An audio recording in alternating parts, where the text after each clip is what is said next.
یک مخلوق ضعیف، یک مخلوق غیر مرئی دیده نمیشه. میدانی که الله قادره؟ میدانی که الله قدرت داره که انسانها را چگونه تنبیه کنه؟ بدان که کاف کرونا لا اله الا الله کلمه طیبه را برای ما معرفی میکنه که ای انسان متوجه باش که غیر از الله دیگه قانونگذاری نیست، غیر از الله دیگه حاکمیتی نیست، غیر از الله دیگه قدرتی نیست، غیر از الله دیگه کسی نیست که لیاقت سجده را داشته باشه، لیاقت پرستش را داشته باشه. فقط الله است که دارای قدرت کامل است. کافش کلمه طیبه هست، کلمه طیبه رجوع به الله، رجوع به الله یعنی توبه. میخوای کرونا از این شهر بره، توبه کن. جالب اینجاست که ما به خاطر صحتمندی شهروندان خود، به خاطر صحتمندی این ملت خود، حتی حلقات حفظ اساتید تعطیل کردن، حتی بالاخره درس و تعلیم تعطیل شده. من تعجب به این میکنم که میگه جمهوری اسلامی، شما کسانی که مسئولیت دارید، مکتبم تعطیل، مدرسم تعطیل، دارالفاظم تعطیل، همه اینها تعطیل، بچه خانیم تعطیل، همه تعطیل. مردم داخل خانه های خود بشین سریال نگاه کنه؟ چرا رسانه های مبتذل تعطیل نمی کنید؟ اگه میخوایی که این مرض دفع بشه، چرا به رسانه ها دستور نمیدهن که رسانه ها تلاوت قرآن داشته باشه؟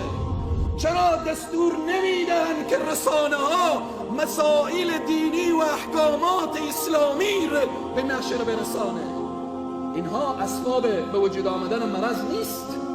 اینهایی که به رسانه های مبتذل همه تعطیل، غیر از رسانه های مبتذل، رسانه های صوتی و تصویری، زن بخوانه، برقص، موسیقی، پایکوبی، همه بالاخره داخل خانه ها بنشینن تلویزیون نگاه کنن. کرونا و به ما این پیام داره، رجوع به الله. رسانه هایی که لجام گسیخته هستی، قبل از این که این عذاب الهی به سراغ شما بیایه، رجوع کنید به الله.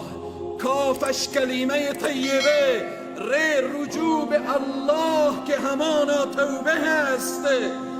واو، کرونا وقتی که من و شما میگیم واو، وحشت از گناه، وحشت از کرونا نکن، وحشت از این ویروس نکن، وحشت از فلان مریضی و فلان مریضی نکن. کرونا واوش این پیام داره، وحشت از گناه داشته باش. گناه را یک مخلوق وحشی بدان که تو را از بین میبره.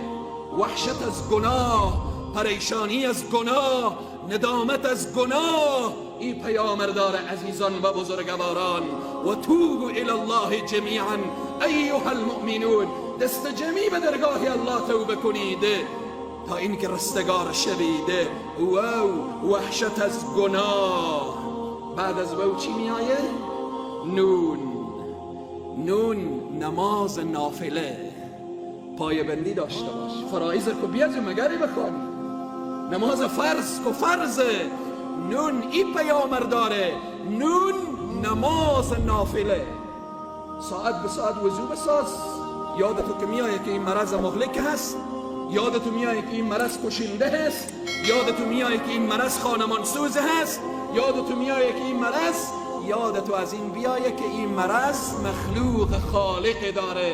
وضو بساز، به حضور خالق کرونا استاده شو، به الله پناه بجو، سر به سجده بگذار، بگو اللهم اینی اعوذ بک من البرص والجنون والجذام و من سیء الاسقام.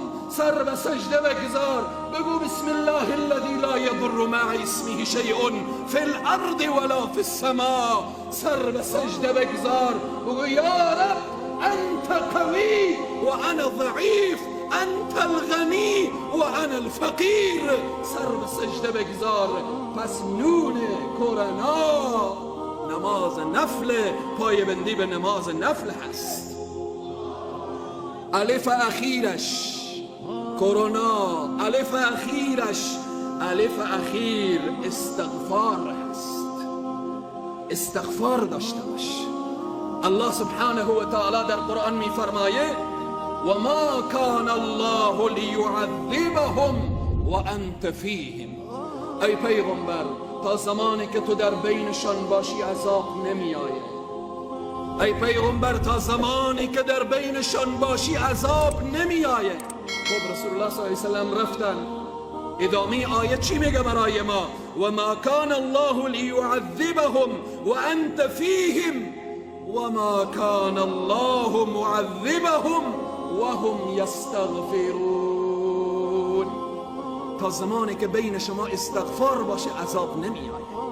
در هر خانه‌ای که استغفار باشه عذاب نمی آید.